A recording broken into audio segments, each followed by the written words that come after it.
Imagine life at 85. You'd want to be spending time with friends, family, and just enjoying a well-earned rest. Now, look to the person on your left and on your right. One of you will develop some form of dementia.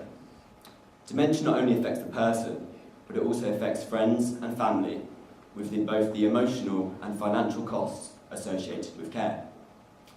Over the last 3 years, there have been twice the number of dementia drug trials, but none of them have worked. We've had no new successful treatments to treat dementia since 2002, even though many of them have been greatly hyped by the media as a new dementia miracle cure.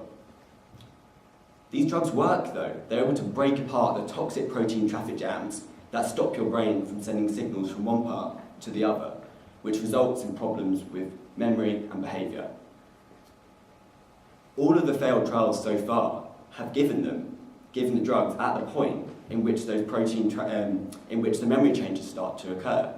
But the toxic protein traffic jams start building up in your brain 20 or so years before those memory symptoms start to show. This raises the question, are we just not giving the drugs early enough?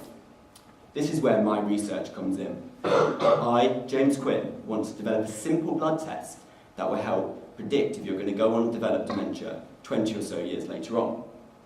However, the issue here is that the amount of protein that's released from those toxic protein traffic jams and into your blood is equivalent to a single grain of rice in an Olympic-sized swimming pool filled with loads of other things, much like egg fried rice.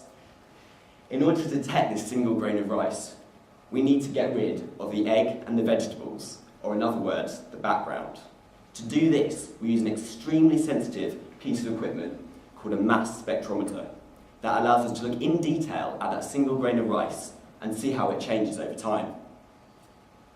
Initial work has shown, from me, that you're able to detect this single grain of rice in both blood from patients with dementia and without dementia, but further work is needed to see how this changes over time and whether we can use it as a way of predicting if you will get dementia 20 or so years later.